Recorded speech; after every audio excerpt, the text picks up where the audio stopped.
Let me tell you what my deep research and basically vision is. I hope there's Bigfoot. I don't think there is. I'm not telling you nothing. The aliens won't let it happen. Happening now, breaking. Bernie Sanders is angry. Bears beats Battlestar Galactica. What are the tips? Give me some tips on how to work with Wes Anderson. Be ready to speak very fast and very clearly, because that's definitely one key thing. I will only tell the truth. Until you and 6 kids you barely know in wet bathing suits have surrounded 9 chimpanzees outside of a Wendy's. You probably really don't know yourself, okay? Yep. And we back. Hello and welcome. You're listening to your new favorite podcast and the best in political, sports, and paranormal news coverage. I'm your host, Wes Anderson, and this is In the Shed. This is episode 54, so whether you're coming back for more or finding us for the first time this week, hey, thanks for tuning in. My guest tonight is both a gentleman and a scholar, a history buff and philosopher. He's our returning champion, making his record 3rd appearance on the show. You know him, you love him, the one and only Joshua Bartholomew Teasley III, JBT3. Thanks for being with us on the show tonight. Thank you, and privyet, everybody. Is that Russian? That is Russian for hello. Oh. And that is about the extent of my Russian language knowledge. Well, Joshua, thank you for being on in what I consider an emergency podcast.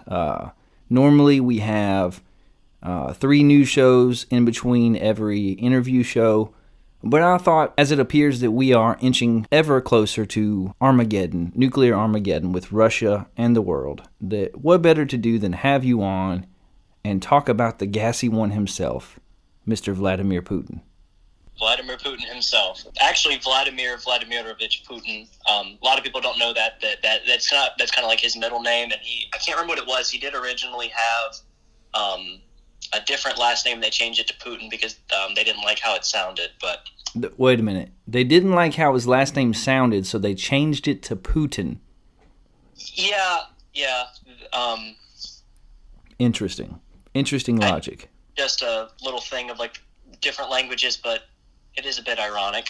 And I hear this whole time, I've made this joke on the show several times, that I didn't know what his middle name was, but I was really hoping it started with the letter B. Because if his name was Vlad B. Putin, that would be hilarious. Well, it's Vlad V. Putin, so that's almost like it. It is. It's close enough. Well, Joshua, you are a philosophy and history double major at the University of Alabama, Birmingham. You have researched and read up on Putin extensively. You're here to educate us. This is a very timely topic. Where do you want to take us? Where should we start in discussing Vladimir Putin tonight? So, I think it's important to remember why we're discussing Vladimir Putin a lot. The name Putin is a name that we've known since 1999, beginning of 2000. But now, you're hearing it a lot. You're hearing about the invasion of Ukraine. And so I just think it's really important. You're hearing a lot about, well, why is this happening in Ukraine? What's actually going on in Ukraine? But I'm not really hearing many people talking about Putin himself other than what he's doing like in this very moment, maybe what his strategy is. And a lot of people don't really know anything about him, so they can't really understand, like what are the motivations behind this? Why is he doing this? How is his background influencing this? And when you actually look at it, it's very, very, very fascinating. So that's just kind of what I wanted to talk about tonight. Kind of start off with talking about Putin as a child, because his childhood actually influenced a lot of what we see today. So yeah, and I think that's awesome. I'm all here. I'm here for it. I'm all in. I think the baseline of what I know about Vladimir Putin is much what most people know, that he is in charge. Up until now, and maybe now, he's had a very good relationship with the oligarchs and the billionaires in Russia, that he himself has a lot of money, that he's a former KGB agent, and really that's about all I know. So you're going to educate us, we're going to learn a lot, and if I understood you right, we're going to talk about child Putin.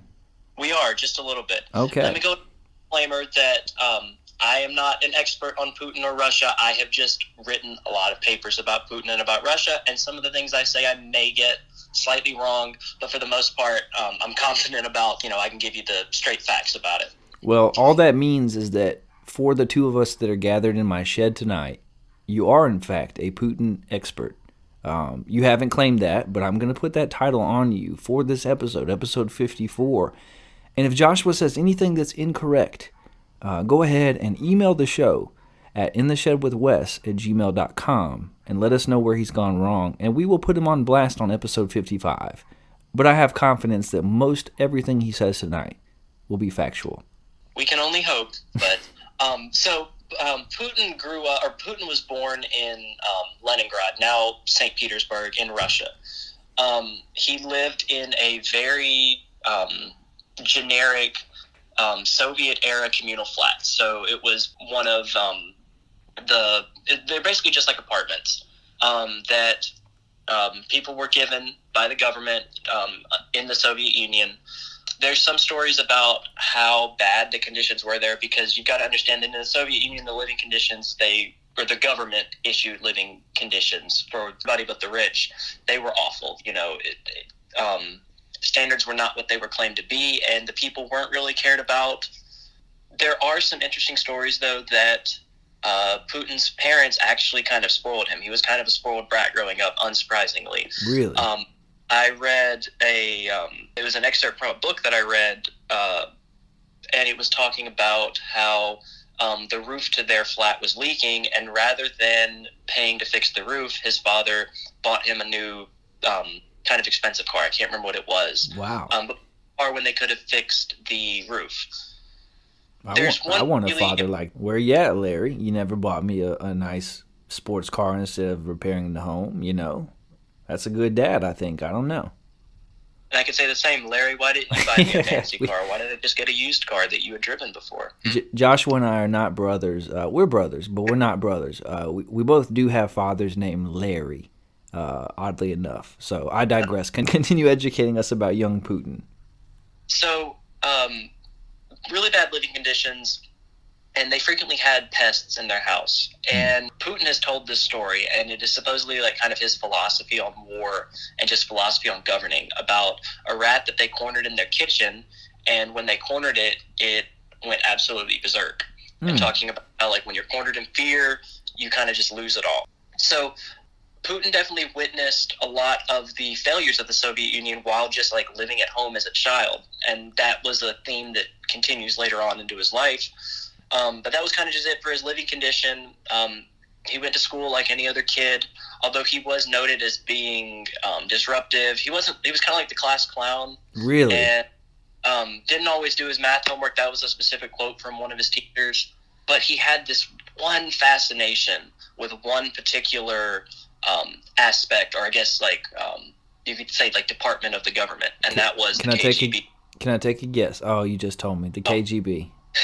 I was gonna guess that he was really into let's see, I would have if I hadn't heard you say KGB, I was gonna guess something like taxidermy would be my guess. Like, I would think that he would really like taxidermy. But no, he was into spycraft. Okay. Yes. And when I say into spycraft is an understatement. He was utterly obsessed with it. Like, that was like his childhood obsession. We all had one of those obsessions. That was his childhood obsession, was the KGB. He trained in martial arts when he was younger, specifically in Sambo, which is a traditional Russian martial art. And it's also what is taught to KGB agents for self-defense. Wow.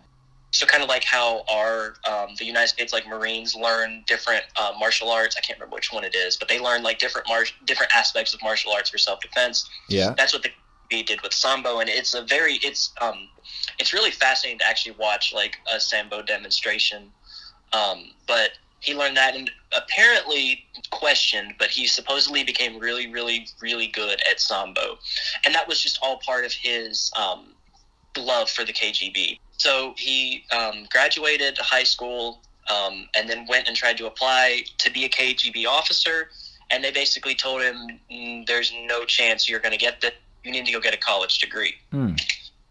So he went to formerly called Leningrad State University and began pursuing law.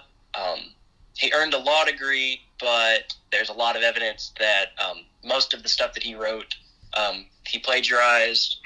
Didn't really fairly get through college, but regardless, he got through college and he got a job as a KGB officer. Now, I cannot remember the specific group he got assigned to, but what they were assigned to, like his whatever you want to call it, his group of KGB officers, they were assigned to gather any kind of information they could, I believe, on political opponents and even some foreign affair things. So he was doing reconnaissance then. Well, that's what what his group was supposed to be doing, but okay. A lot of experts have said all that they were really doing were collecting newspaper clippings.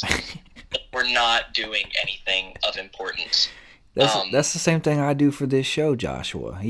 I am the Vladimir Putin of independent podcasts is what I'm hearing. That's what I hear you saying right now. He was doing nothing more than what I do on a weekly basis, basically. I guess his had a little bit of worse intentions. But thank you for that. I appreciate that. I digress. Continue.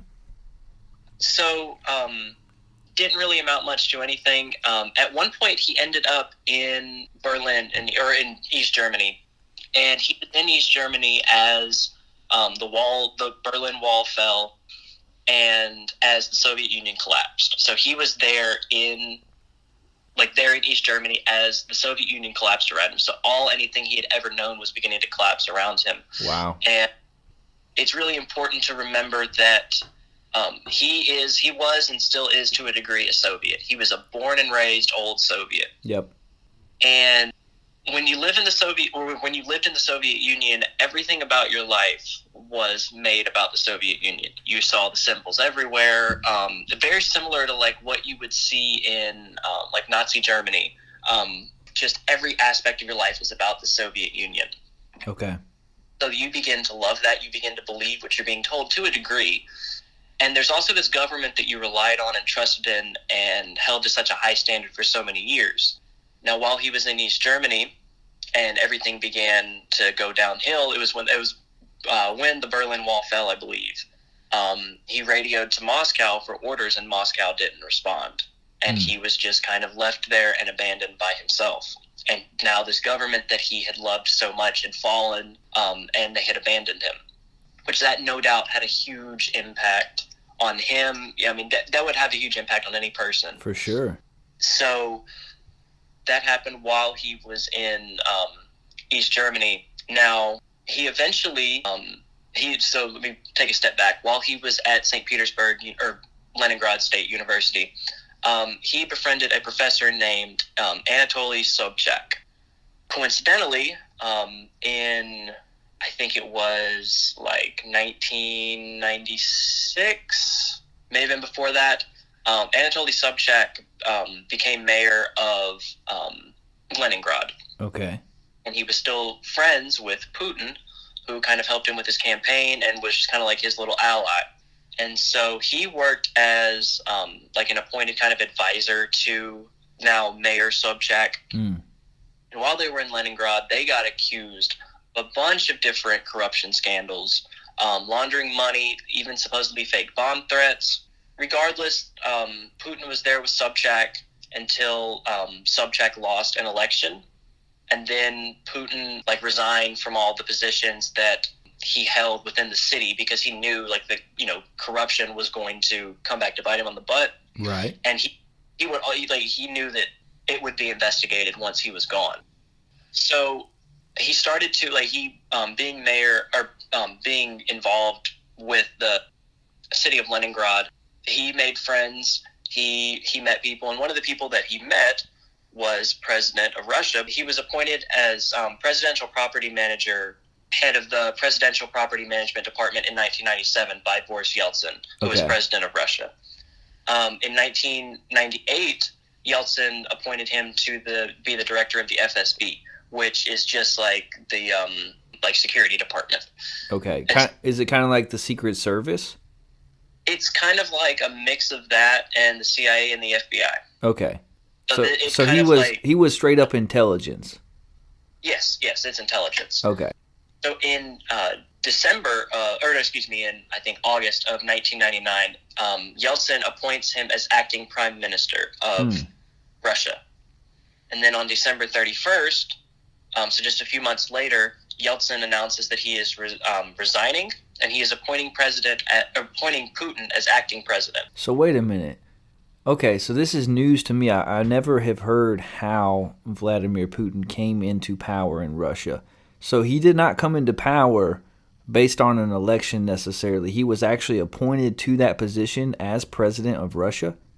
Correct. Wow. Okay. Yeah. That is... And he would go on, I'm going to talk about this a little bit. He would go on to win elections, some questionably. Right. But his initial position as president, that he was appointed that by Yeltsin. And that's a unique circumstance. That does not happen in very many places where they have presidents, where they are appointed to that position. Very interesting. Well, part of it was also because the prime minister would kind of automatically become president under, if I'm understanding correctly, of how the Russian Constitution used to be.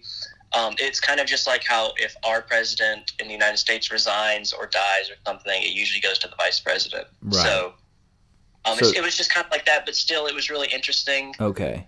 So they're going through some periods during this time. Putin kind of he gets a taste of government when he's working with a mayor of Leningrad. He builds relationships. He's involved in intelligence. He gets appointed to different positions. He kind of makes his way up the ladder, so to speak, and then he's in position to get this appointment, and he's appointed as president of Russia in 1999. Is that correct? Correct. Okay. All right. I'm with you. So he was then inaugurated like a little bit later, but that was how he initially came to power. So this is where it gets a little corrupt. So he was elected again in 2004 until 2008, but then that would have meant that he had now served 2 terms. So he'd been president for, even though like his first term was a little odd, he still had served 2 terms. And the Russian Constitution is somewhat similar to the United States Constitution in terms of presidential terms, Okay. but a little bit different. So in the United States, once you run for 2 terms, or once you are elected for 2 terms, that's it. You're done. Doesn't matter how much time has passed in between the terms or afterwards. Like, you're done. You're not getting back into office. Right. In Russia, it's only 2 consecutive terms. Interesting. Putin had his 2 terms, and then he would not be able to run in the next one, but that didn't mean anything about the election after that. Okay. So, in the election in 2008, a man named Dmitry Medvedev was elected, and then immediately after being elected, he appoints Putin as prime minister. Oh, wow. So he's not the president anymore, but he gets appointed basically as the guy right under the president even after that. Correct. Is that because of the pull and the power that he had accumulated, that was sort of just something that had to be done? Yes, and Medvedev actually flat out said, like, well, there was a deal all along for this to happen. Wow. And there was a specific Russian word, I can't remember it, basically saying, hey, it was bait and switch. Like, we thought getting a new guy, we were really just getting Putin again. Wow. So then in 2012, Putin is able to run again, and he wins, although people at this point, and I'll talk a little more about why they were kind of sick of Putin, people were sick of Putin at this point. They kind of saw who he was, and people immediately began calling that the election was rigged, that there was ballot stuffing, and investigations, like independent investigations that revealed, it was almost absolutely rigged. And Russia has a history of doing that. The Soviet Union had a history of doing that, right. And it's no surprise that it continues even today. So when Putin first came into power in 1999, I believe that would have been at the same time that Bill Clinton was president of the U.S., I think. Correct. And then he was president during George W. Bush. And then now this is in 2012 when there were questions about the legitimacy of the election in Russia. Mm-hmm. Okay. So what happens next? So that Putin has this thing passed where the terms are now 6 years instead of 4 years, and now there's not really, it's confusing how they actually did it. But basically now he has gotten a resolution passed that means that he could potentially keep running and staying in power until 2036. So he completely just gamed the system and changed the rules. Completely. Wow. Backslid on democracy. That's in Russia under Putin was absolute backslide on democracy. And he must have had he had to have had friends in high places and a lot of sway in order to even make something like that happen. He did, and he had money. It's also really thing that he really had to fight to keep control of the Kremlin. A lot of people did not like him. Yeltsin first appointed him. A lot of people thought, well, this is just they didn't know who he was. Nobody really knew who Putin was.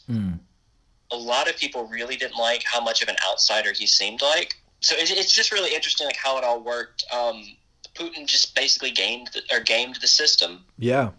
And once he got in power, that was pretty much it. Once he got to that point, there was not really any going back.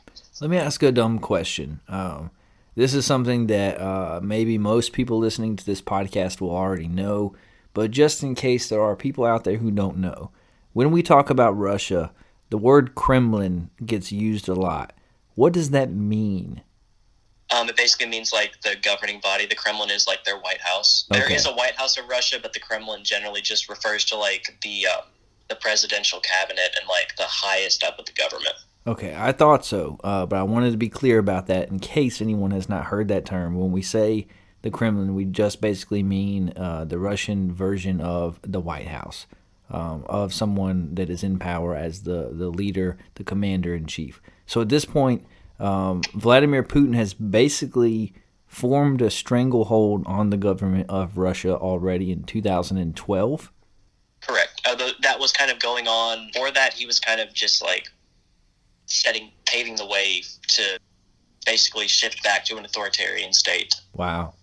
And he must have been good at it. I mean, he moved the chess pieces in all the right ways, not to give him credit as a person of character, but a person that's pretty good at scheming. It's interesting that you mentioned is what a lot of insider experts and then former KGB and people that used to be close to him have said one of the things that he is so incredibly good at is reading people and understanding their intentions immediately. So he if you were going in to do something, he could look at you and he can look at you and he can figure out what, obviously not know what your specific motives are, but kind of know if you're being genuine or not. No, I don't have a good poker face. He could read me for sure.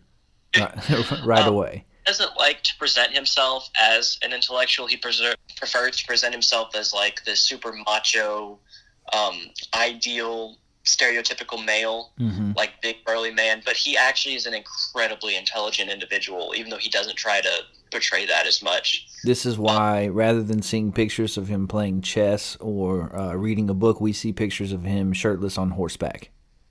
And we're going to talk about that in just a little bit. That in the professional business, that's what you call a lead-in right there. Okay, so he's got a stranglehold on government.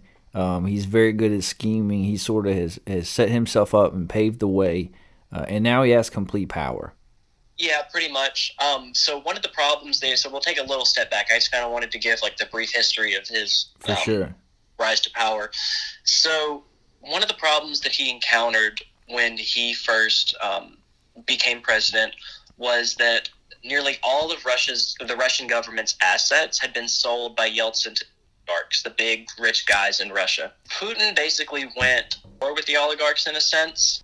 He eventually would reach a deal with most of them to get most of the assets back, although now the oligarchs have quite a bit of power within Russia. Putin is the one running the show, but behind the scenes, the oligarchs have quite a bit of pull within Russia. So might I make a comparison? And you tell me, you're the one that has studied this, not me, if this is off base, maybe to a more extreme degree. But it kind of seems to me like how in America, our president, our Congress have the ability to make the laws, but they are incredibly influenced by corporations and by those with influence and power in society.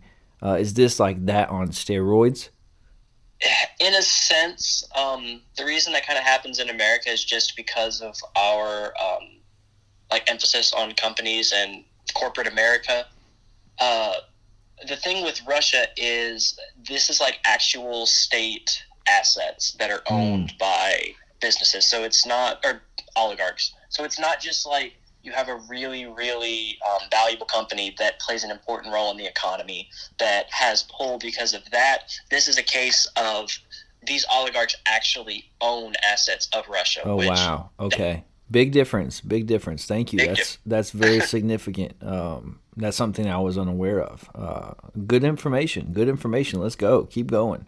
That's kind of really like it about what I want to talk about the oligarchs. Putin has also taken control of a lot of or most of the media within Russia. You can look up stories about Russian officials storming like TV and radio stations and taking control, threatening, whoever owned it. Mm-hmm. And so now because of that, so let me run it back a little bit.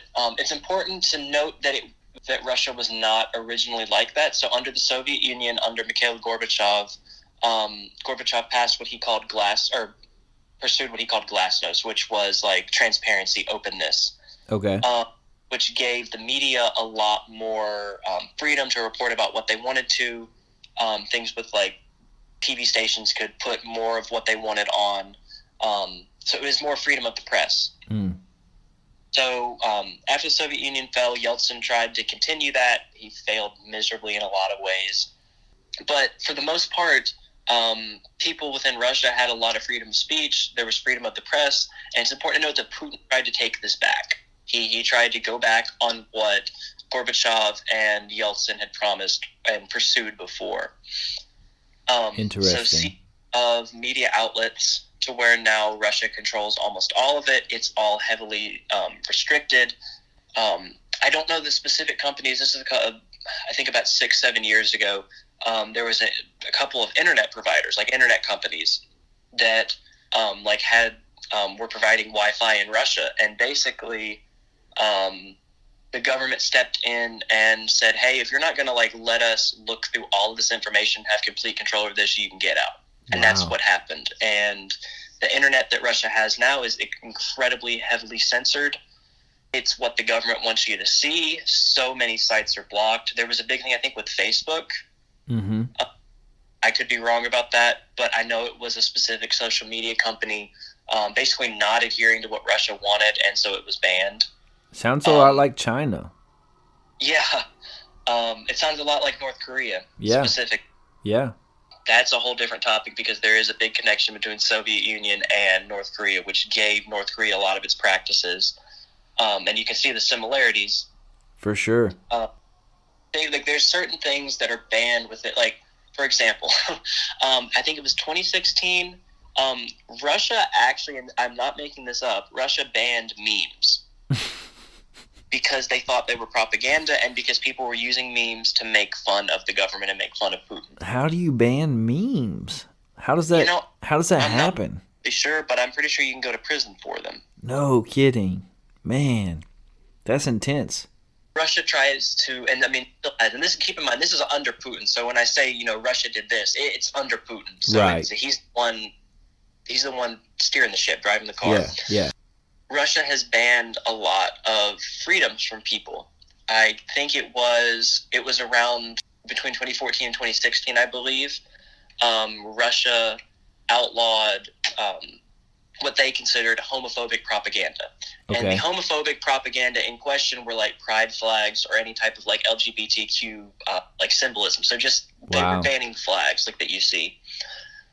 They claim they'd be propaganda, and homosexuality, I don't believe, is technically illegal. That's what they'll consider it.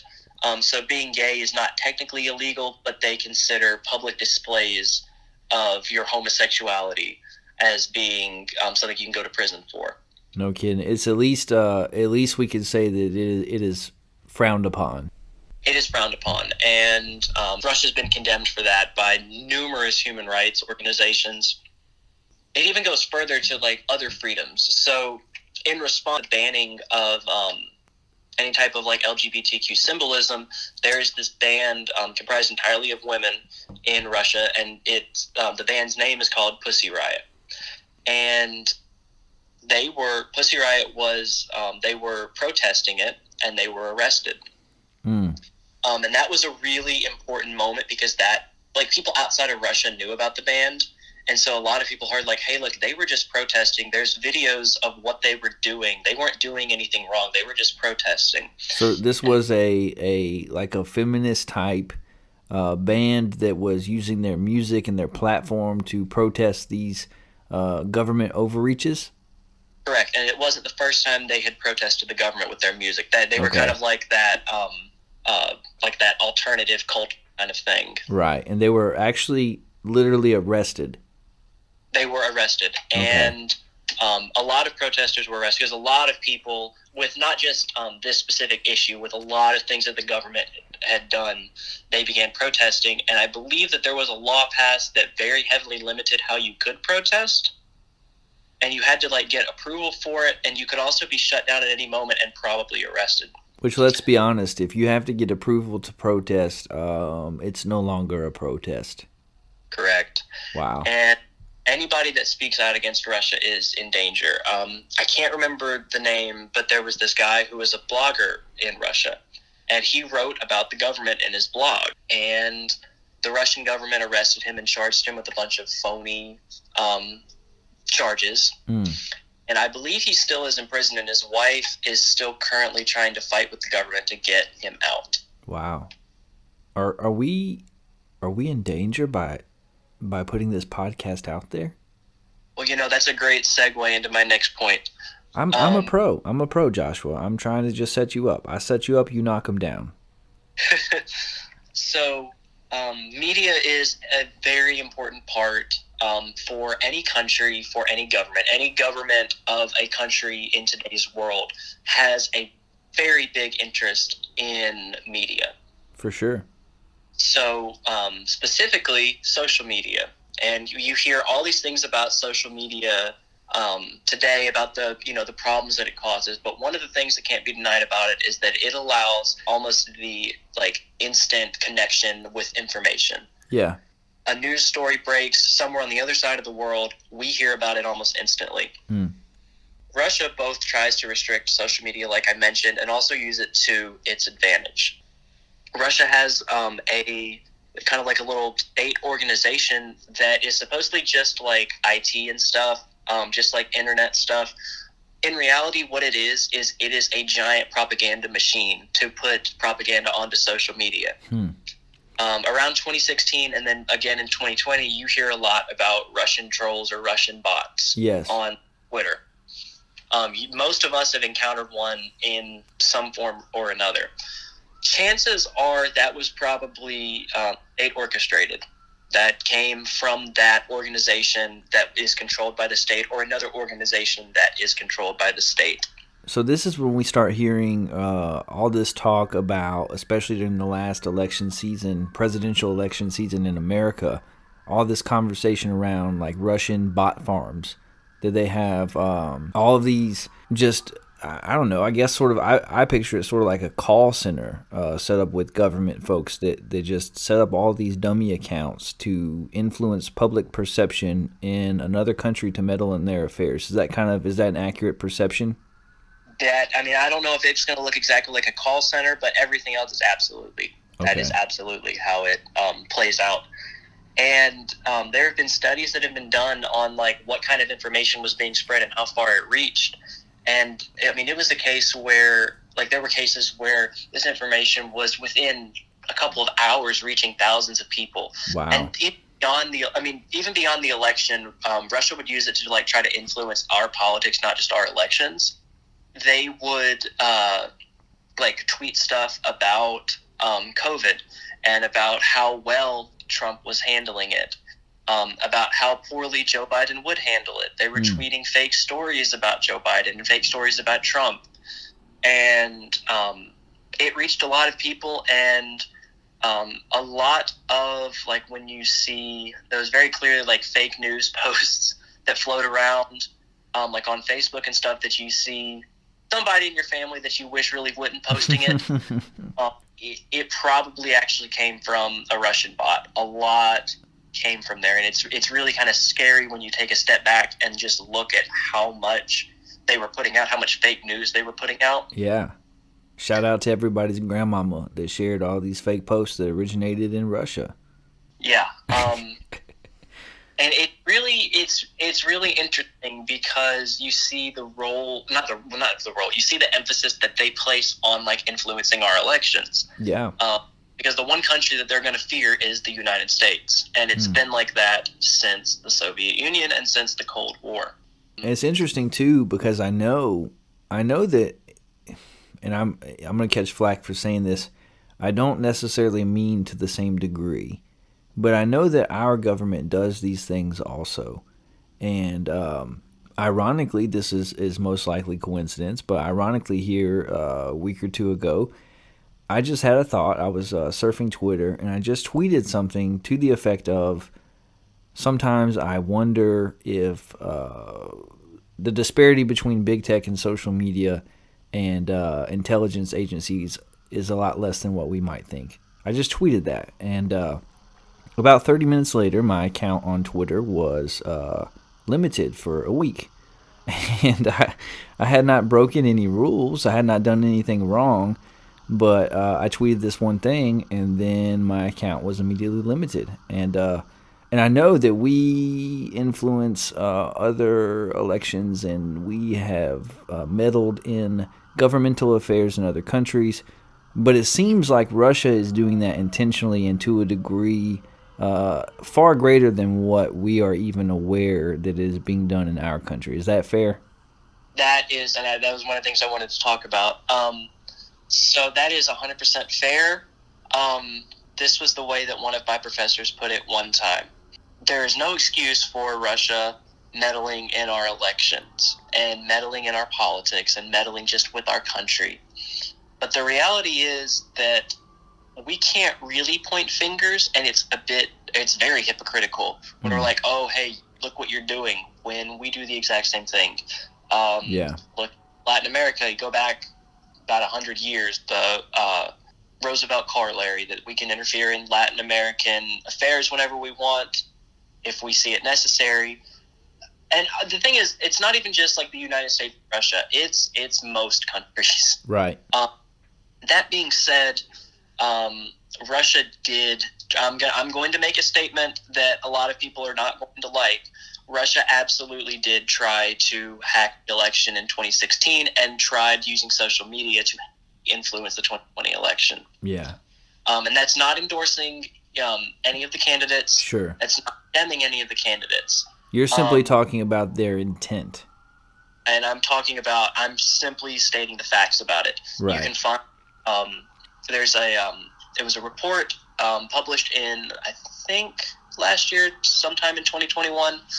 And it was an investigation that had been going on since after the 2016 election, when the allegations were made, hey, Russia tried to hack the election. And basically what they found in 2016 was, yes, Russia tried, but they weren't able to sway anything. So they may have hacked some machines, but it was not enough to change the outcome of the election. So they didn't get in, they didn't pick our president, but they sure tried to at least have influence. Yes. Okay, fair assuming enough. that there were no other factors, and that's more of like a safety thing in case there ever was something, not saying there is, not saying there isn't. Assuming that nothing else happened, Trump did fairly win the election in 2016. Right. Even though Russia tried to influence, or tried to hack the election. Yeah. Now you go to 2020, they did not find, I don't think they found actually any evidence. And keep in mind, this was from the United States, like intelligence committees. So this was like top U.S. government investigation. They found that Russia, as well as a couple other countries, I think China. Of course. And I want to say Afghanistan, although it may have not been Afghanistan, did try to influence the elections through social media. Russia specifically through the use of trolls, bots, spreading fake news. So Russia absolutely did try to influence the election in 2020 in Trump's favor, trying to keep Joe Biden from winning the election. But they found no evidence that Russia was involved in any kind of voter fraud or any kind of like the technical aspects of it. Only like they didn't try to directly influence the election. It was indirectly through social media, through public opinion. So it's in 2016 they focused on, hey, we need to change these votes. In 2020 they focused on, hey, we need to change the opinion so that there aren't votes cast for Biden. Important distinction. Very important.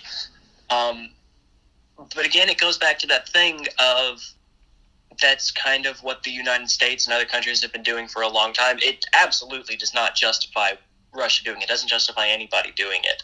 Absolutely. But it is really interesting that people like to point to stuff like that and be like, oh, look how big and bad Russia is. Like, you know, they're like pointing as like the number one enemy for that specific thing.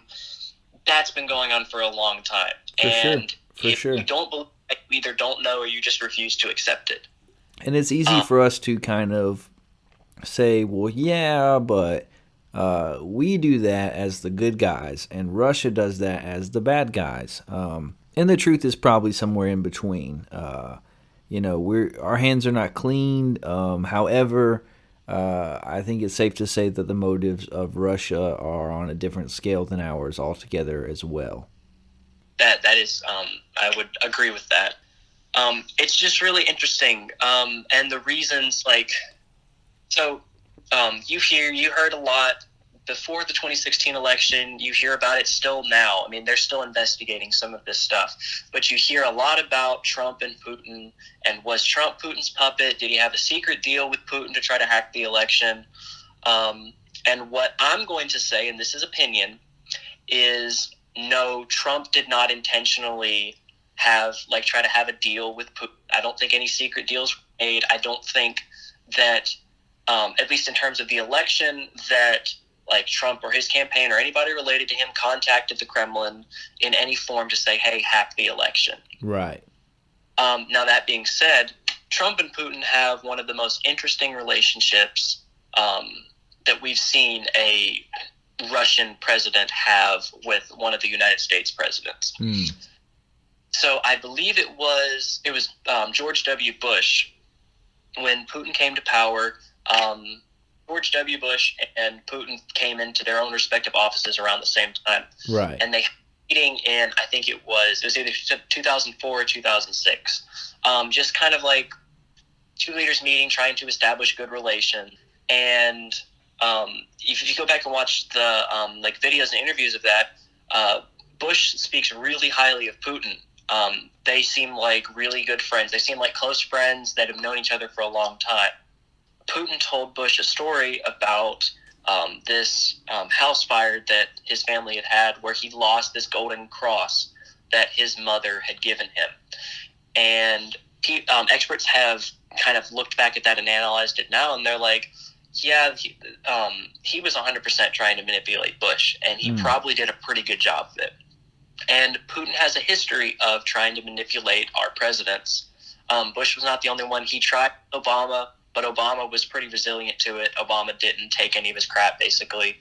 And then in 2016, in steps Trump. And I don't want to make this extremely political, talking about, the goods and the bads or how terrible or how good Trump was. But what that I will say is Putin played Trump like a fiddle, to put it plainly. And he made Trump believe whatever he wanted him to believe. Putin was always one step ahead. And this is not to condemn Trump. This is just simply to say this is what happened. Okay. To try to get favorable conditions for Russia from the United States, so that the United States looked on Russia favorably, or maybe turned the blind eye to certain things. It's really interesting when you look at it, because Putin had incredible ability to manipulate, and it's one of those things that just comes from him being so intelligent. And he absolutely did manipulate Trump. People have even said now one of the reasons they wanted Trump to win the election, so why Russia wanted Trump to win the election so badly, was so that Trump would turn a blind eye when Russia invaded Ukraine, because he saw Putin as a friend. And we have to look at this, objectively, in the sense that not only is Vladimir Putin an intelligent person, but he's also intelligence. He has KGB training. He has experience in this arena. And whatever you think of Donald Trump, whether you perceive him to be one of the greatest presidents of all time or one of the worst, coming into office, he's a novice when it comes to dealing with world leaders. He's dealt with them in business leaders. But when you're talking about politics on a world stage, it's an entirely different scenario. So to suggest that Vladimir Putin would want to manipulate someone that doesn't have that experience, that's neither praise or disregard of Donald Trump as a person or his abilities. That's more so stating facts about Vladimir Putin and his abilities. Correct. And you hear all of this, like Putin manipulating world leaders, but manipulating the United States, Russia orchestrating basically a social media attack on the United States. I don't want to call it an attack, but it was a campaign against a specific candidate within the States. And you just kind of like maybe ask, well, why is Putin doing all of this? Why was Russia heading in a democratic direction? And then suddenly there was this backslide. And that basically, how did all of this corruption stick around? How did this corruption get worse? Yeah. And the best answer that I can give you about that is that at the end of the day, Putin is, or was, and still is to an extent, a Soviet, despite his condemning of communism and condemning of the Soviet Union. He grew up loving the KGB. He became a KGB agent. He still got that mindset within him. And the KGB was, from the moment it was created, was filled with corruption. And that is, this is my opinion, that is one of the reasons that we still see that going on today. One of the things that the KGB would do would be arrest you for anything or accuse you of things you didn't do, even going so far as to plant evidence, making it look like you had committed a certain crime. There's actually I can't remember specifically who it was. I can't remember if it was somebody running for prime minister or running for some office. There was somebody that Putin was supporting, and then there was the opponent. And Putin basically worked to create or have created a fake video that made it look like this person that they wanted to get rid of had been at a hotel with a Russian prostitute. So we're talking about some deep fake type stuff. Yes. Wow. That's not even, that's just an example of some of Putin's corrupt practices. Yeah. Most people have at least heard of Chechnya. They've heard about the war in Chechnya. And if you haven't even heard any of that, you've probably heard about the apartment bombings in Chechnya. You've heard of those at least? Yes. Okay. So what's the story that you've heard about it? Mostly just that the story that was promulgated in the media was all creation of Putin and that he attacked civilians. Am I on the right track? Yep, and that is pretty much probably what happened. It was basically just a staged thing to give an excuse to invade Chechnya and fight the rebels who just wanted to have their own country, have their own autonomy. And that's not the first time that Putin has done something like that. There are reports, I believe, of when he was actually still with Sobchak, mayor of Leningrad, and of a supposedly fake bomb threat as an excuse to go and take over, I think it was this one company or business. So corruption has followed Putin for a long time. Yeah. And another thing that see connected to this is image, and the image that Putin portrays of Russia. So you mentioned earlier the thing about Putin riding around shirtless on a horse or fishing shirtless or just doing manly things out in the woods. Which, full disclosure, prior to this podcast taking air, Joshua Bartholomew Teasley III actually texted me a picture of a shirtless Putin on horseback, just to get me ready, just to get the juices flowing. So yes, let's talk about that picture now, Joshua. So Putin is very, very big on the image of Russia, and I'll tie this all back together of what basically this all means and what this whole thing about image has to do with everything else I've said. Okay. So we can kind of go back to the whole thing about like media censorship and everything being tightly controlled and restricted. It's so that Russia can portray this specific image of itself to both its people and to the rest of the world. So the pictures of Putin shirtless on a horse or just out doing manly things was kind of part of this little campaign that Putin had to make himself look like this very manly person, kind of like portray not the stereotypical idea of like a Russian man, but just like the ideal Russian man to the people, make himself look like a strong leader, which, I mean, we see people now, like we see our politicians now trying to make themselves look like they're big and strong, you know? Right. But yeah, that was the route that Putin went. Make himself look manly, one with nature kind of a thing. Have you ever heard about Putin being like, I think it's like a 4th degree black belt in judo? I've heard that. Yeah, I have no idea if that's true or not, but I've heard it. And you find videos of him like sparring with people.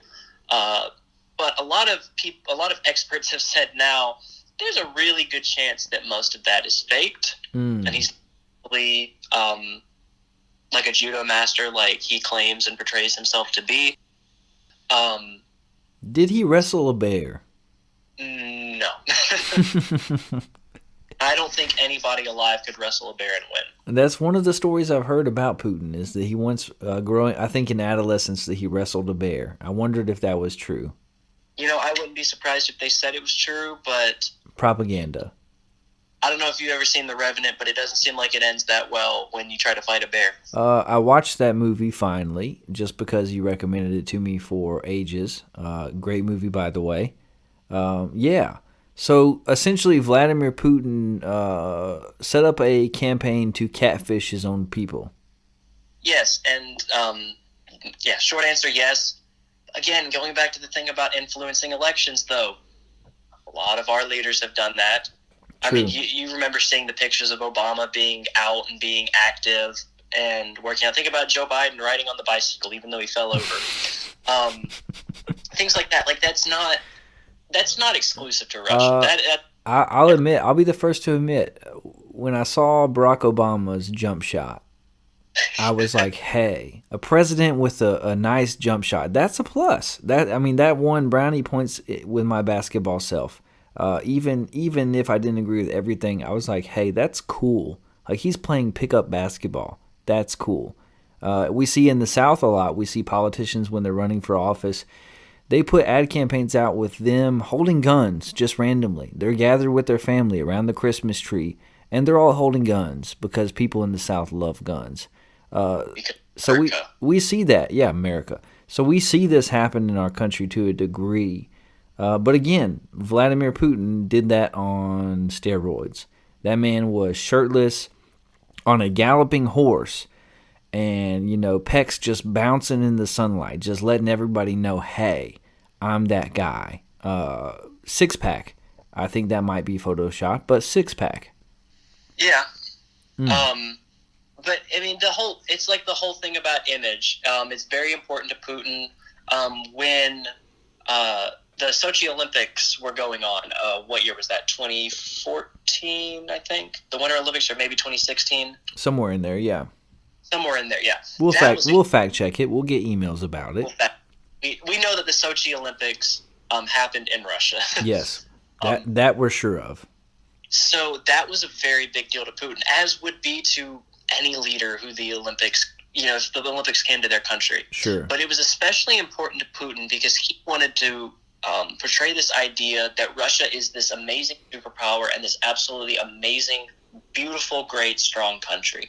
However, just next door, there was, and memory's a little foggy on the specifics of it, there were attacks in Ukraine just next door. And keep in mind, Ukraine is its own country, despite Russia trying to annex parts of it before, like not talking about what's happened this year. Right.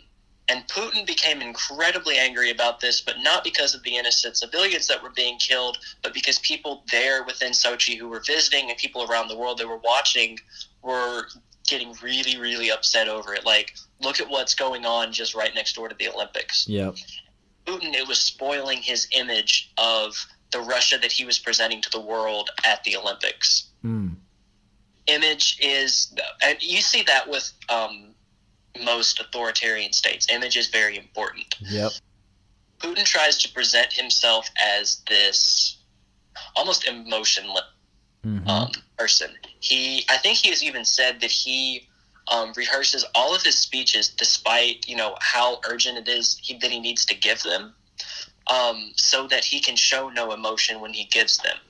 But that has not always worked for him. There have been a number of hostage situations involving Chechnyan rebels where Putin has appeared indifferent. There was one specific instance.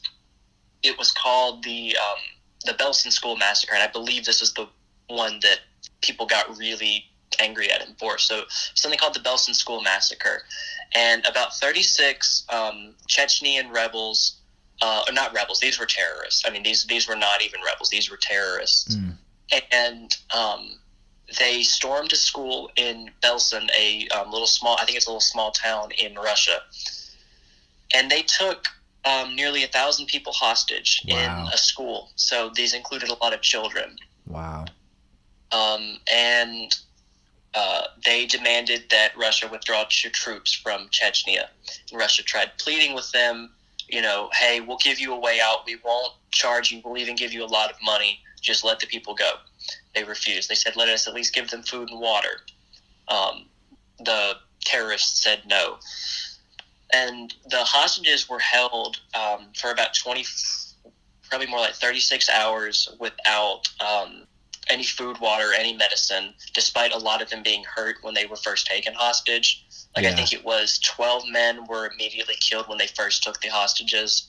So, I mean, there was a very serious active hostage situation. Yeah. And it took the government about a day to fully respond. It took an entire day for Putin to respond. And the situation ended in absolute tragedy. The terrorists had gathered most of the people into the school gym, and they rigged most of the grounds with mines, rigged like tripwire mines, all throughout the gym so that people couldn't move, and if anybody tried to come in, it would all blow up.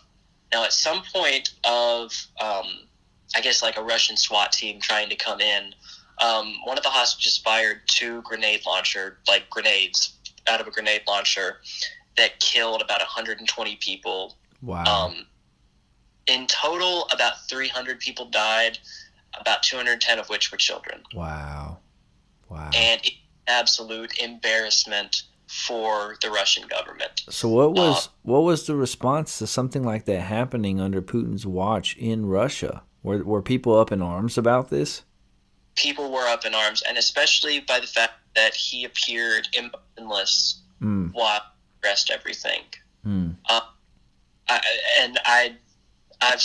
I've watched some of the clips from that. I mean, it's like it's not even just like no emotion. It's not even like this is a very serious situation and I'm going to stay calm, for the sake of the people.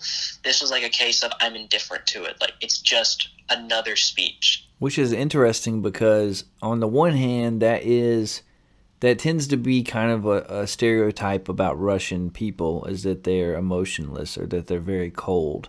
However, and granted, I'll admit that my sample size is very small, but the couple of Russian nationals that I've ever known, the couple of men that grew up or that were born in Russia that I've ever known, actually were very sentimental and very in touch with their feelings in a way that goes against that stereotype. So it's interesting to me that Vladimir Putin tries to project that extra macho, emotionless, kind of robotic almost stereotype, because he somehow sees that as powerful rather than the strength that comes from being in touch with one's feelings. That's an interesting thing to me.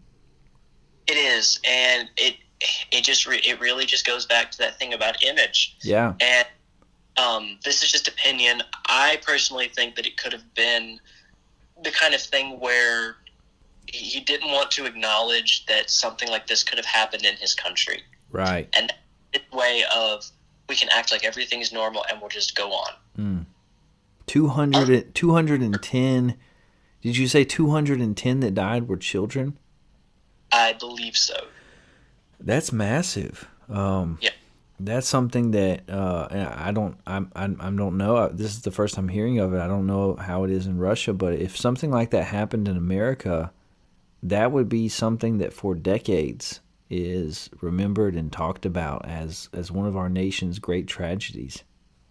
Absolutely. Wow. And the thing is, that's just one of the, I don't even want to call it an embarrassment, because that feels like it kind of takes away from what happened, that there were this many people who lost their lives. There were countless parents whose children never came home. Yeah. But it was an absolute embarrassment for Russia, especially considering the image that it was trying to portray. And for Putin. This was kind of there were other cases of hostage situations. There was one in particular. It may have been the Belsen School massacre. There were quite a few hostage situations. And what the Russian government tried to do was pump the place full of sleeping gas, make everybody go to sleep, go in and kill the terrorists, and then get everybody out. Wow. But they miscalculated and ended up killing quite a few civilians with the gas. There was another instance, I think it was around 2004, and it was Putin had not been in power that long, and it was the Kursk nuclear missile submarine, I believe. And I don't know exactly what happened. I think it was just faulty because it was Soviet era, and it was the first time that there had been some type of mass incident like that, such a big thing. Under his watch. It was the first time that it happened in both Russia, the Russian Federation, and the Soviet Union in quite a long time. Okay. And it happened, and for a while, these people were actually still alive in the submarine. So because it's a submarine, and a lot of them could have been saved. And Putin was on vacation and did not return home for 3 days after the incident had happened. He finished his vacation. Wow. And there were numerous countries that suggested, hey, we'll go in and help. The United States was one of them, said, we'll go in, we'll send divers in, we'll go and rescue as many of these people as we can. And Putin wouldn't take it. He didn't want to have help from the United States, which that just goes back to the Soviet in him, the KGB, and the Cold War of, we're not accepting help from the Americans under any. And that was one of those things that really made people people were furious about it, and it also made people question, who is this guy now? He stayed on vacation for 3 extra days while these people were dying, and people like to say things about, Trump went and golfed a lot, but not this. Yeah. This would be, and this is to a greater degree considering the loss of life, but we remember, most of us listening remember where we were on 9/11, and we remember those clips of President Bush at the time reading to school children and a Secret Service agent whispering in his ear, and then him kind of cutting it short, finishing the page and then leaving to go address this national tragedy. You have situations arising on a maybe a lesser scale, but situations arising where Vladimir Putin is informed of these things happening and just does not even respond. Yeah. And I mean, that more just comes from him being corrupt and only really caring about himself. Because keep in mind, throughout all of his political career, even while he was in Leningrad with Sobchak, it was all about money. It was all about enriching his pockets. That was one of the things that he was going to get caught for. That's the reason he resigned from his position in Leningrad. Gives us a window into his character and to his motivation for sure. So, right, you might be wondering, well, why? Yes, you can explain it away as corruption. You can explain it away as he's a Soviet, maybe. But that doesn't really answer why specifically is he doing all of it. Now, this is opinion coming from a lot of research. Hit us with it. We're ready. So, Putin was in Russia, or was in the Soviet Union in East Germany when everything fell, everything fell apart, and he watched the great, supposedly perfect communist Soviet Union fall apart, the perfect system for the perfect country fall apart. Which, by the way, let me just interject, I did not know that he was there and was a first-hand witness to the fall of the Soviet Union. That is, that's a very formative experience and important information for our listeners to hear. And I want to highlight that again, that he actually was there, boots on the ground, saw this happen firsthand, because I think that is a window into his thinking and his development as a leader. So I want to highlight that again as you say it. But go ahead, continue, please. So he watched the country that he knew and loved fall apart. I mean, imagine, like, I'll be the first to admit, I'm not the most patriotic person in the world. I love my country, but I don't go overboard. I'm the most patriotic. I loved the United States, like, even more than I do. Yeah. And then I watched them abandon me. The people that I'd always relied on, that always promised to protect me and provide me with everything I needed, suddenly abandoned me, suddenly not answer the radio when crap is literally hitting the fan. Yeah. People are storming the streets. I can't imagine what that would be like. And that's not, I don't have sympathy for Putin, but that's more of just a case of, you can kind of, if you try to think of it in like a way relating to yourself, you kind of understand like, man, that must have had a huge impact on him. For sure. And you've also got to remember how the Cold War ended. The Cold War ended with the dissolution of the Soviet Union. The Soviets lost the Cold War. Right. Outgunned them basically without firing a bullet. Unless. No, they did. You're right. I thought you were about to take this back to the moon landing, and I was like, no, I considered it, but you kind of put that to bed last time, so I'm going to let that go. And yeah, okay, you're right. Continue. So Soviet Union was absolutely a superpower that influenced world affairs. That cannot be denied. And then once it fell apart and you had all the different satellite states, former states of the Soviet Union basically becoming their own thing, like Ukraine, like Crimea, Belarus, all of these countries suddenly gone. A country called Georgia. Yes. Which is cool, I think. It confused me when I first learned about it when I was little. It's like, wait a minute, we have one of those too. Russia still had oil. Russia still had some things, but the economy for the most part was in shambles. Yeah. Partially due to Yeltsin's shock therapy, and you can look a little more into that, which I encourage anybody to look into. It's very fascinating. Russia was nowhere near what it once was in terms of the Soviet Union. Right. And Putin gets to power, and he slowly starts slipping back into the old Soviet ways, the only ways that he knew. He very much wants to present a certain image of Russia, just like the Soviet Union did. Hide all the problems, be this strong country, greater than the United States. And while Putin may not be trying to create a new Soviet Union, he is absolutely trying to make Russia as great as the Soviet Union was, if not greater. Interesting. For lack of a better word, you could almost say that he's trying to make Russia great again. Ooh, okay. And I mean no connection to Trump when I say that. That's just that's a fantastic term to describe what Putin wants to do. Fair enough. He wants it to be great, like the USSR was. Yeah. And at the end of the day, regardless of what he says, regardless of what the people want, he's still a Soviet. I don't care what anybody says. I don't care what he says. He still has the Soviet communist ways, and that is ultimately the reason that you're seeing such a backslide on democracy, where they are free and not fair, heavy restrictions. I think just hearing you talk about it too, it sounds a lot like, I've heard it said before that Putin is trying to reestablish the USSR, but even more so now, and listening to kind of the history of his rise to power, it sounds more like he's actually trying to make good on all the ways that they failed. That, he had them built up, he had the USSR built up in his mind to a certain degree, And he's kind of upset that it never quite reached that threshold.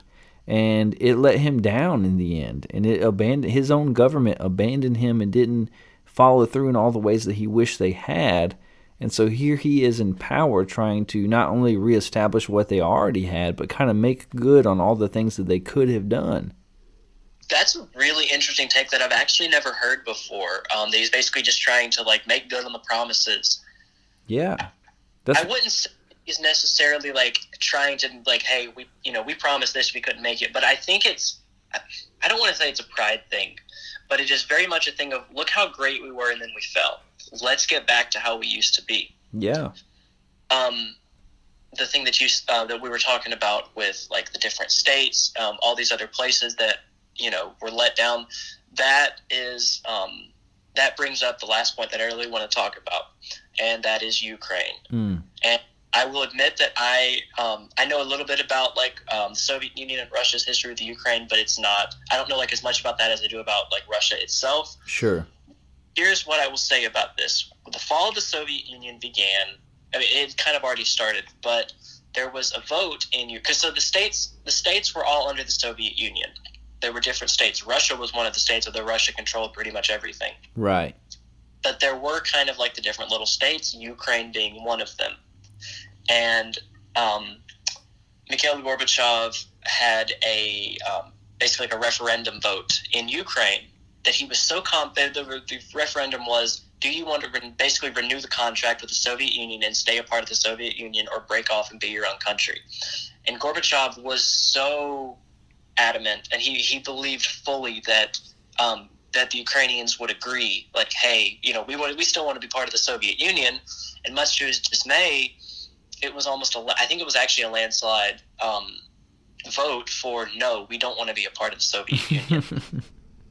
And there was a lot of... He was so surprised. It was like the time that Kelly Clarkson won American Idol. He was just shocked. And so behind the scenes, Gorbachev was leader of the Soviet Union, and then Boris Yeltsin was the president of Russia, or prime minister. Either one. He was the leader. Boris Yeltsin, not Boris Johnson, was leader of Russia. And he kind of worked behind the scenes and stabbed Gorbachev in the back, trying to bring the Soviet Union down. And Gorbachev a lot of people did not believe that there could be a Soviet Union without Ukraine. And that was a huge blow just to the pride of the Soviet Union, to pretty much every aspect of like the government, that suddenly Ukraine no longer wishes to be a part of the Soviet Union. And that ties directly into what's happening today. Correct. And many people, like within the government, said, well, they can't really do that. We should not be losing Ukraine.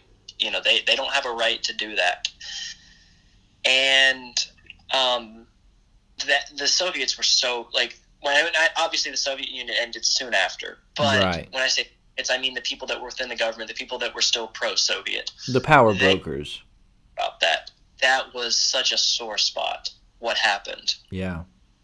Same thing with Crimea. This is the reason that Russia annexed Crimea, and Russia believes that Ukraine is basically land that it never should have lost. That is Putin's motivation for invading, and that's some of the things that you've said is like we're just basically taking what's ours. Yeah. And that is the justification that has been used for the invasion of Ukraine, of what's going on today. That's very interesting.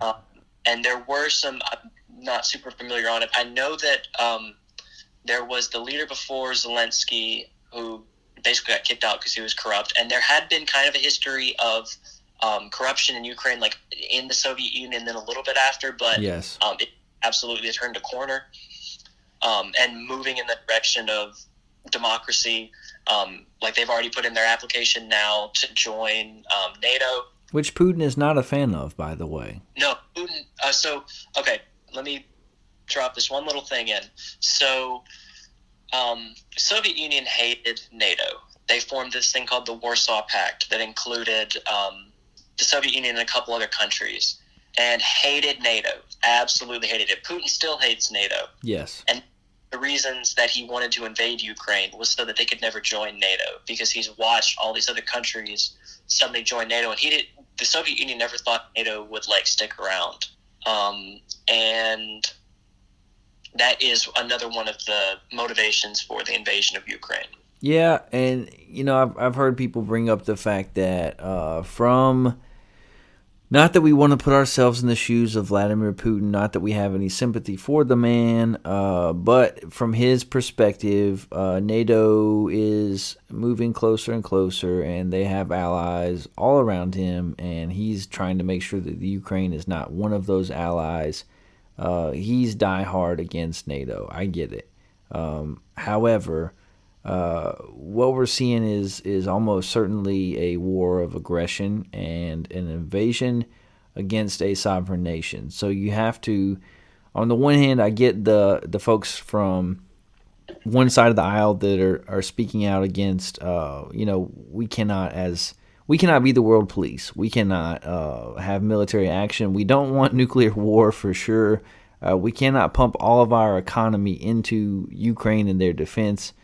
But also you have to draw a line somewhere. And also you do want a sovereign nation to be able to be a sovereign nation without being overtaken by a superpower. And Russia may not be what they project to the world, but they are still currently a superpower when looking at the landscape of nations across the world. So it's a convoluted issue, and there's a lot of debate about how much we should support, about what we've already done. But certainly the things that you've brought to light give us a perspective on kind of what led up to this and the thinking of Vladimir Putin and maybe what his motives are in invading Ukraine. Yeah. And I mean, it's regardless of anything I've said, hey, this might be why he's doing it, there's no justification for it. I want to make that clear. There's none of saying, they probably, it's not that bad. No, it is absolutely an attack on freedom, an attack on democracy, and it is completely unjustified. There is no way to justify it. Yeah.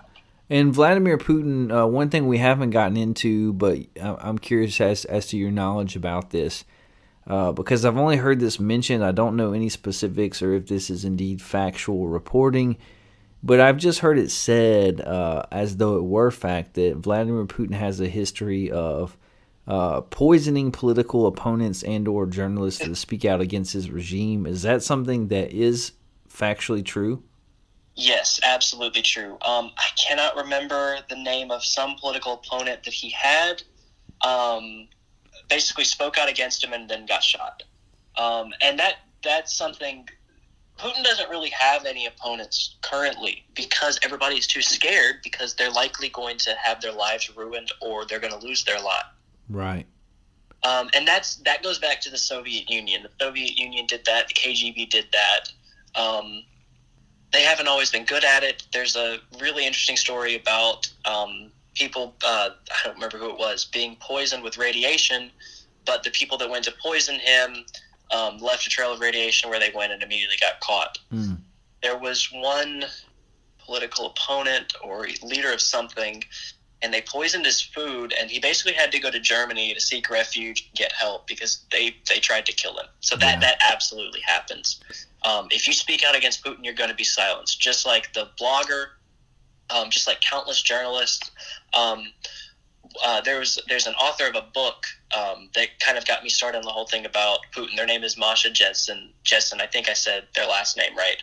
And they were a journalist in Russia, and they talk about in their book how they were threatened by Russian officials for simply trying to just report on things. Yeah.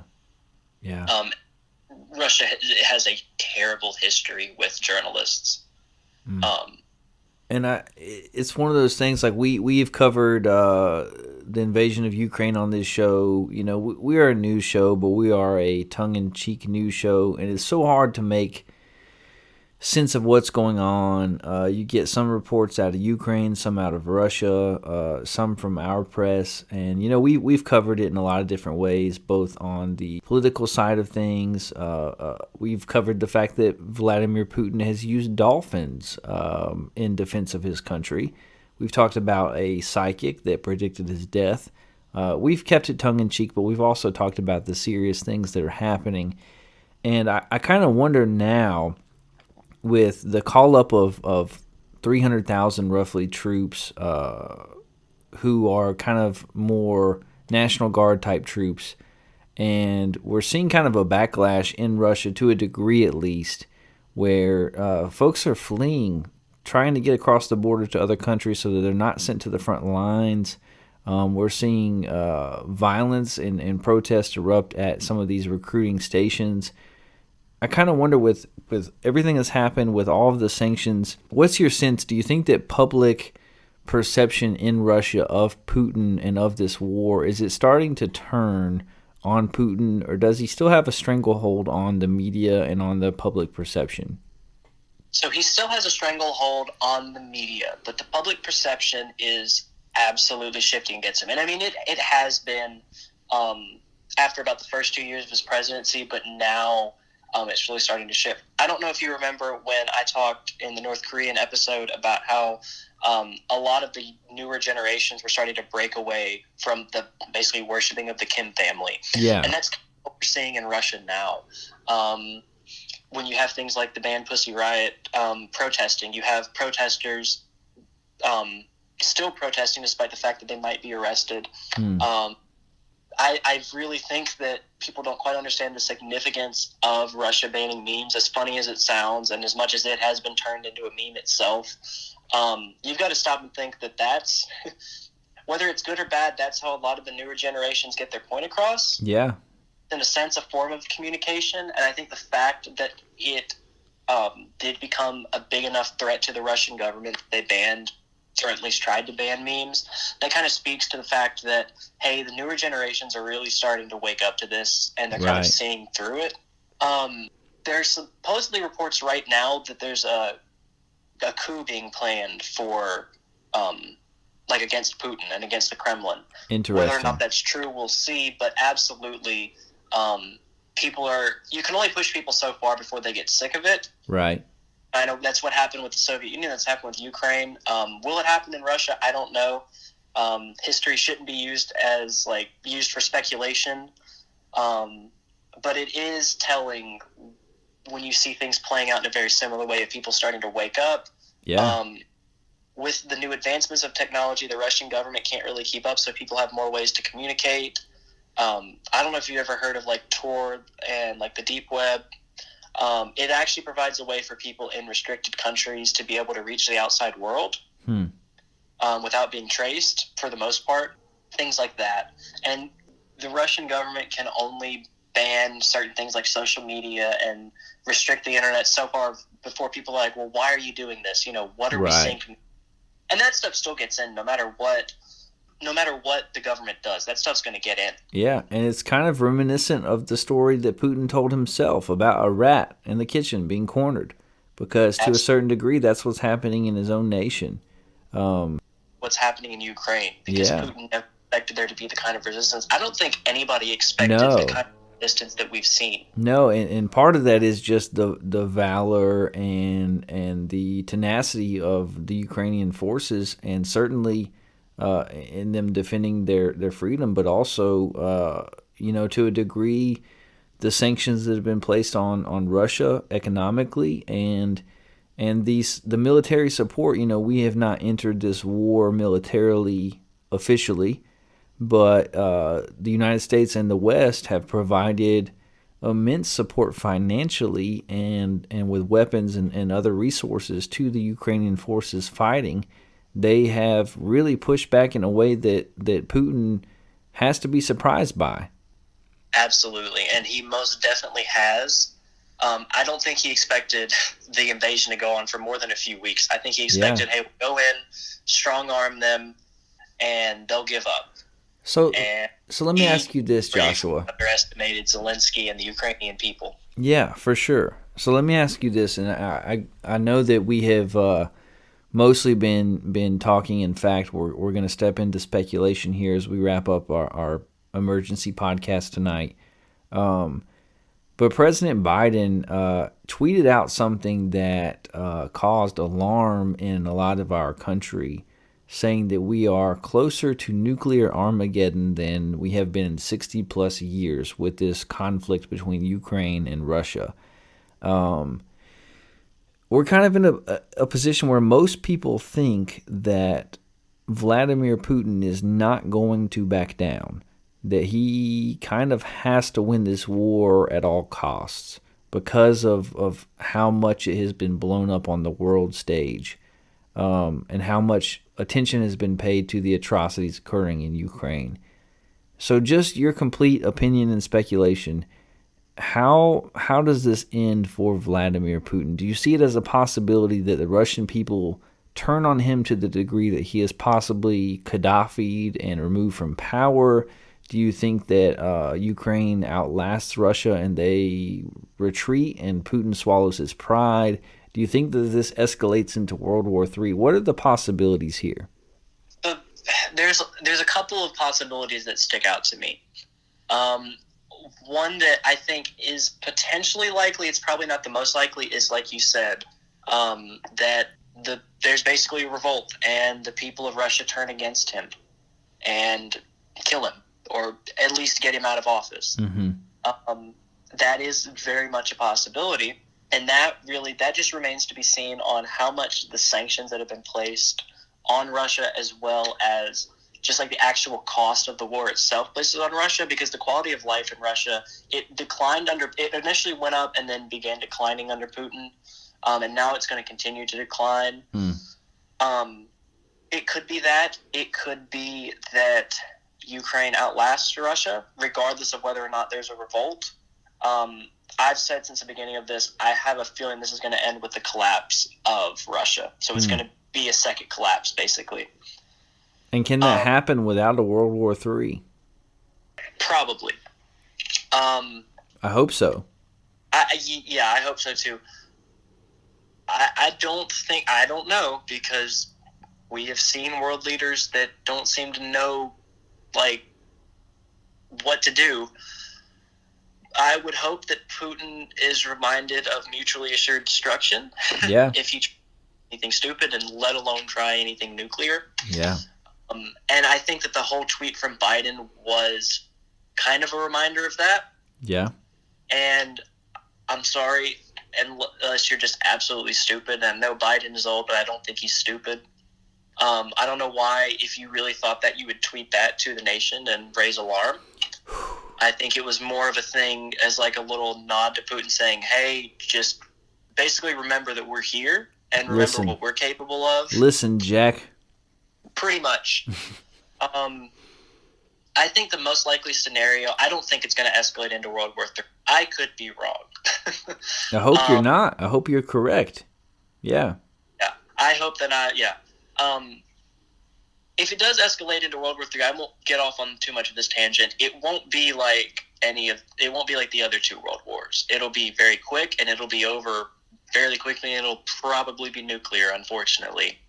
But it'll be over fairly quickly. This does not end well for Putin. There's already reports that his health is rapidly declining. A lot of people think he has cancer. I've heard that. And a lot of people are saying, and I think that if it's true that he is dying, I think that it's a very good possibility that he knows that he doesn't have long left. That's part of what scares me. Yeah. And doesn't care about the repercussions. Right. I don't think that I really don't think he's going to launch any nuclear weapons, because he knows what the U.S. is capable of, and he knows what it would do to Russia. I think even the risk of localized nukes on a smaller degree than what we normally think of when we think of nukes would be so catastrophic. The response to those nukes being used would be so catastrophic from the rest of the world that I hope and I pray and I wish that is a significant enough deterrent that we never have to live under that reality, because that is something that those of us that are my age and younger at 33 years old, we can't imagine a world where that is a legitimate threat. It never has been in our lifetime, and it never should be. And I hope that you're correct. I hope that Putin realizes that, takes that seriously enough, cares about his country and in his own existence enough to make sure that that never happens. Joshua, you have done a superb job, in my estimation, of just giving us a rundown of Vladimir Putin, of who he is, of where he came from. 85% of this stuff that you've talked about is stuff that I never knew, things that I've never heard. And I appreciate you being on the show. What are your closing thoughts or any last things that we need to know about Vladimir Putin, who he is, and what he's up to in the world today? So I think the thing that's really important to remember is it's two things, and they're kind of polar opposites of each other. One is Putin is, in a sense, no different than any other dictator, no other authoritarian leader that we've seen before. He's not really any different than that. He operates under the same kind of ideas, and most authoritarian states operate that way. And I would say that in that sense, you need to make sure that you remember that at the end of the day, hey, he is just another dictator, and not kind of put him on this pedestal of like, oh my God, this is the biggest threat we've ever had. He's not Iron Man. Yes, he's not Iron Man. But at the same time, he does pose a legitimate threat. Sure. To not just the United States, to not just Ukraine, to the entire world, because nuclear weapons are involved. And he doesn't need to be taken lightly. He may just be another dictator, but he is still a dictator with a lot of power, with a lot of pull, and importantly, with weapons of mass destruction. Because if God forbid we went to nuclear war with Russia, yes, there's like a 99% chance we would win. But it would be a war of attrition, and it would be a war that would come with such a great cost that it would be like we haven't won it all. Yeah. Everybody loses. When nukes are used, everybody loses. When war happens, everybody loses. Nobody wins the war. When war happens. Yes, sir. Yeah. Joshua, you have been an excellent guest as always. You always bring insight and knowledge and research to our show. You are our returning champion for a reason. You're on the Mount Rushmore of In the Shed with Wes. You are soon to be very popular in India. Thank you so much for joining us on this emergency podcast tonight. And thank you for having me on. As long as you've known me, you've known that I love to talk. I'm sure I've gotten on your nerves talking before, but I'm just glad to be able to come and just let people know, kind of what's going on in the world. Because a lot of people don't know, and a lot of people are scared because they don't know. Yeah. And, even if this reaches just one person and lets them know more about what's going on, then, I'm happy with it. Absolutely. Well, thank you for being on, and we will have you on again. Absolutely. That's all for this week. You don't have to go home, but you can't stay here. I can't either. It's back in the house and out of the shed for me. Thanks again for listening to episode 54. Make sure to subscribe, like, share, and review. It really does help. If you have any paranormal experiences, opinions about sports or politics that you'd like to share, you can email the show at intheshedwithwes@gmail.com. Again, that's intheshedwithwes@gmail.com. I might even read it on air. Look for us on Spotify, Stitcher, Apple Podcasts, iHeartRadio, the Good Pods app, or wherever you listen to podcasts. And make sure to follow us on Twitter at InTheShed4. Tune in again next week when we'll hit the headlines, preview the upcoming NBA season, and investigate the Mattress Firm conspiracy together. This has been In the Shed with Wes Anderson, the best news show in the land covering politics, sports, and the paranormal. Have an adventurous and fulfilling weekend. I'll catch you tools later. Peace out, Boy Scouts. Meemaw, we made it!